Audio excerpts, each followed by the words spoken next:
Shalom teman-teman semua yang saya kasih dalam nama Tuhan Yesus Kristus.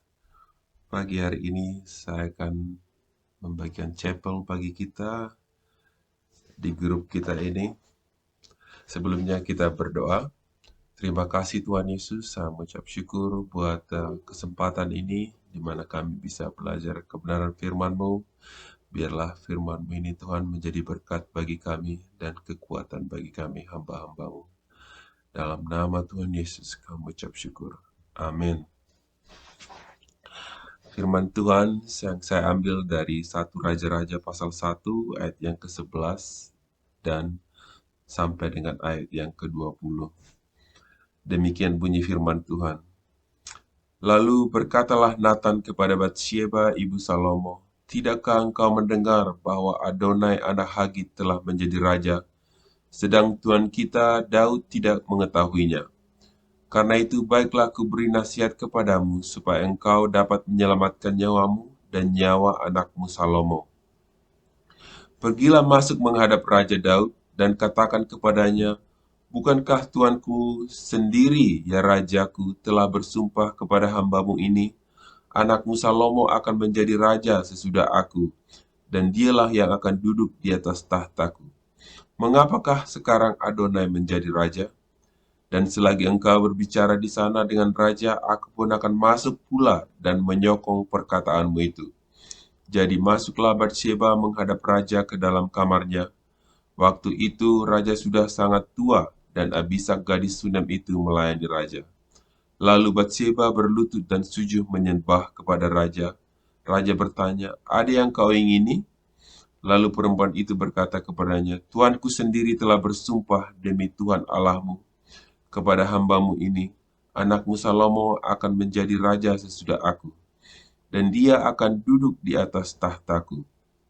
Tetapi sekarang lihatlah, Adonai telah menjadi raja, sedang tuanku raja sendiri tidak mengetahuinya.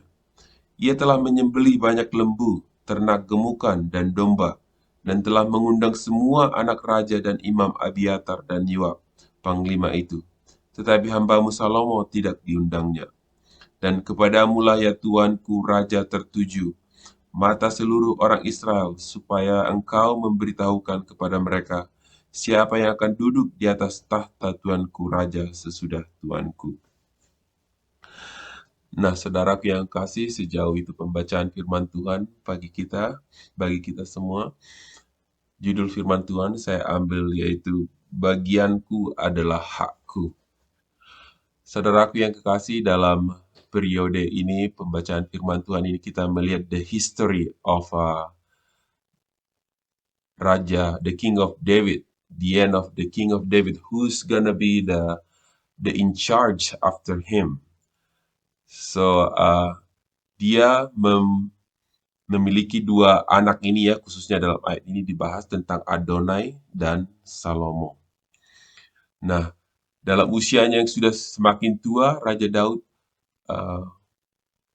sudah tidak berfungsi lagi ya sepertinya ya. Dia badannya sudah dingin, mengambil keputusan juga mungkin sudah tidak jelas lagi. Janji-janji juga yang dia berikan selama ini kepada istrinya Batsyeba atau kerajaannya, dia sudah mulai tidak lupa, sudah tidak ada lagi memory atau the establish of his mindset udah goncang ya, udah goyang. Kalau bisa dibilang sudah mulai pikun kali ya, tapi tidak dikatakan di situ. Nah, kita melihat ini mau tidak mau kan, kalau sudah keberadaan seperti itu, dia tidak akan bisa lagi mengambil keputusan yang jelas. Makanya setiap orang tua kalau di daerah saya di Tanah Batak itu, kalau sudah tua sebelum dia pikun, dia harus memberikan apa menjadi bagian saya, apa yang menjadi bagian anak-anaknya. Nah, sama seperti Raja Daud ini, dia harus memberikan kepada siapa ini the next estafette of the kingdom, who's gonna be in charge after him. Nah, kesempatan ini tidak diabaikan oleh Adonai, yaitu anak-anak Daud juga. Dia menyiapkan dirinya, dia memanggil orang-orang kerajaan, dia mentahbiskan dirinya tanpa sepengetahuan Raja Daud. Dia mengangkat dirinya menjadi raja. Saudaraku, kalau kita melihat di sini, itu pengangkatan itu dari dirinya itu tidak sah ya, itu tidak benar, itu adalah tidak ada kekuatannya karena tidak disahkan oleh raja yang ada saat itu yaitu Daud. Nah, dalam saat itu juga ketika Adonai mentahbiskan dirinya menjadi raja, bangkitlah Batsheba yang ingin mengingatkan Raja Daud supaya Raja Daud mengingat kembali apa janjinya terhadap dia. Makanya Batsheba datang kepada Raja Daud, dia mengingatkan, Tuanku, engkau telah berjanji kepada hambamu ini bahwa bahwa Salomo lah yang akan menjadi raja yang menggantikanmu. Sementara saat ini Raja Adonai sudah mengangkat dirinya menjadi raja. Saya meminta supaya engkau mengingat janjimu terhadap saya. Itulah kira-kira ya bahasanya dalam permintaan Batsheba saat itu. Nah, syukur Raja Daud masih mengingat janjinya. Kalau tidak lagi, bahwa Adonai akan menjadi raja. Salomo dan Batsheba dan semua yang di pihaknya dia akan dibinasakan oleh Adonai. Nah, akhirnya akhirnya Raja Daud menyuruh semua imam dan juga nabi dan panglima-panglima kerajaan supaya mentahbiskan Salomo saat itu juga. Ini dalam satu hari ya, saudaraku, dalam satu hari. Pasti kalau dibuat ini histori ini dalam video kan dalam sejarah ini pasti ramai ini ya, pasti banyak kegoncangan di sana. Di sana ada keramaian, kerusuhan, pasti seperti itu ya, sepertinya ada dua kubu pertahanan yang ingin menonjolkan diri. Nah, saudaraku, Adonai di sini kita melihat bahwa dia memiliki perawakan, dia memiliki ketampanan, kegagahan, semua kualitas yang dibutuhkan menjadi seorang raja dimiliki oleh Adonai. Tetapi di pihak lain juga Salomo memiliki janji itu juga, bahwa dia juga Salomo memiliki hak untuk menjadi raja. Dia adalah anak Daud, darah daging Daud sendiri. Dia memiliki juga semua talenta, kegagahan, dan lain sebagainya dia miliki. Tapi saudaraku, perbedaan dari antara kedua pribadi ini, Raja ataupun Salomo memiliki janji. Dia telah menerima janji dari Daud bahwa Salomo lah yang akan menjadi raja yang meneruskan kepemimpinan Daud. Nah, saudaraku, ini adalah kekuatan yang dimiliki oleh Batsheba untuk mempertahankan dirinya, untuk mempertahankan anaknya, supaya Salomo ini diorbitkan, supaya Salomo ini adalah yang akan menjadi pemegang kerajaan Israel yang berikutnya. Nah, saudaraku, kualitas Adonai ada dalam dirinya. Salomo juga demikian. Tetapi yang paling utama di sini adalah kita melihat bahwa Salomo memiliki janji. Salomo memiliki sumpah dari ayahnya bahwa dialah yang menjadi raja atas Israel. Saudara-saudaraku yang kekasih dalam nama Tuhan Yesus, kita melihat di sini Adonai ingin mengambil sesuatu yang bukan hak dia. Adonai ingin mengambil sesuatu yang bukan menjadi kepunyaannya. Tetapi Salomo hampir saja hak itu akan hilang kalau tidak diingatkan oleh Batsheba. Dalam hidup kita sehari-hari kita juga seperti itu, saudaraku. Kadang kita mau terlalai di dalam kehidupan kita sehari-hari. Kita lupa bahwa Tuhan telah menjanjikan kepada kita banyak hal dalam firman-Nya. Firman Tuhan berkata, umur panjang kuberikan kepadamu. Anak-anakmu tidak akan meminta-minta. Akan diberkati engkau ketika engkau mencari aku. Banyak hal kesembuhan aku sediakan bagimu. Banyak hal saudaraku Tuhan janjikan kepada kita. Itu adalah sesuatu yang harus kita perjuangkan, kita klaim semuanya. Kita imani, kita doakan, kita minta kepada dia, mintalah kepada aku. Ingatkan Bapa itu, ingatkan Bapa kita sendiri supaya dia merealisasikan seperti Raja Daud dia menyadari saya telah berjanji bahwa saya harus memenuhi perjanjianku ini kepada anak saya Salomo. Nah, saudaraku, di dua kali Adonai ingin mengambil sesuatu yang bukan haknya. Yang pertama, dia mengambil kerajaan. Yang kedua, di ayat dalam chapter 2, di sana dikatakan dia meminta lagi supaya dia menghasut Bathsheba supaya datang kepada Salomo, supaya mengambil Abisak, ya perempuan yang melayani Raja Daud ketika dia telah menjadi tua, yang sangat cantik di seluruh daerah itu. Raja Adonai mau mengambil itu juga.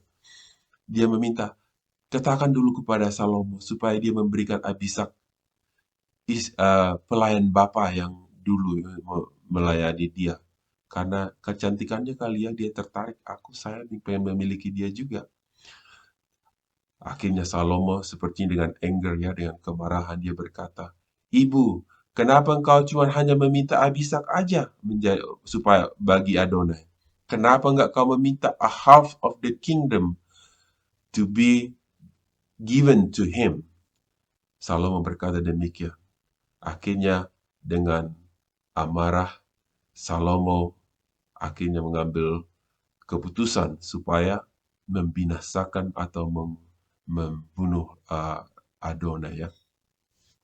Nah, saudaraku, banyak hal yang sangat di luar sana ataupun dalam kehidupan kita ingin mengambil yang bukan bagian kita. Kita ingin mengambil yang bukan milik kita. Seperti Adonai ini, saudaraku. Akhirnya kebinasaan, hukuman terjadi. Nah, di sisi lain juga, kita seperti Salomo, bahwa Tuhan telah menjanjikan kepada kita, bagian kita, kepunyaan kita, milik kita yang di dalam Tuhan, sebagai anak-anak Tuhan, yang sah sebagai anak-anak Tuhan, kita tidak nikmati. Kita hampir nyaris tidak mendapatkannya. Niscaya Raja Daud mati saat itu juga tanpa ada penyerahan estafet kerajaan Israel saat itu. Maka janji itu akan hilang. Nah, saudaraku, janji Allah bagi kita ya dan amin. Dia tidak pernah lupa, dia tidak pernah meninggalkan kita, dia tidak pernah lalai dalam segala janji-janjinya. Tinggal kita meminta, mengklaim itu, menjadikan itu menjadi hak kita, karena kita sah anak-anak kerajaan, anak-anak Allah yang sudah dilahirkan kembali di dalam roh, dan kita menjadi milik kepunyaannya. Amin, saudaraku. Firman Tuhan yang terambil dari Mazmur pasal yang ke-73. Saya akan mau bacakan dulu Mazmur pasal 73 ya. Mazmur 73 ayat yang ke-24 sampai 26. Mungkin saudara telah sering mendengarkannya. Demikian firman Tuhan. Dengan nasihatmu engkau menuntun aku, dan kemudian engkau mengangkat aku ke dalam kemuliaan. Siapa gerangan ada padaku di surga selain engkau? Selain engkau tidak ada yang kuingini di bumi. Sekalipun dagingku dan hatiku habis lenyap, gunung batuku dan bagianku, tetaplah Allah selama-lamanya. Ya, kita sering menyanyikan pujian ini bahwa bagian kita adalah Allah. Bagian kita adalah janji-janji Allah itu sendiri yang telah dimeteraikan, dituliskan di dalam firman-Nya. Suatu kesaksiannya sedikit mengenai mengambil yang bukan hak saya. Saya ada kesaksian sedikit bahwa suatu ketika dalam gajian kita kita gajian per minggu. Ya biasanya kita mendapatkan gaji ini sesuai dengan sekian jumlahnya. Kadang kita lihat sih berubah, gajinya seperti ini, gajinya naik, gajinya turun, kadang seperti itu. Tapi pernah suatu ketika gaji saya itu tidak dikasih gaji saya dalam 1 minggu.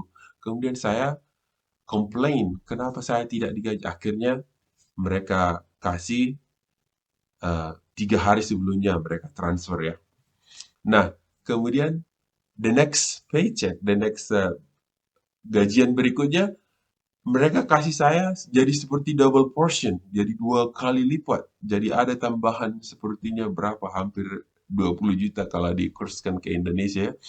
Jadi tambahannya ada 20 juta. Akhirnya istri saya sih bilang, well, gajimu sepertinya naik ini. Akhirnya ya, oke aja kalau naik, ya it's okay.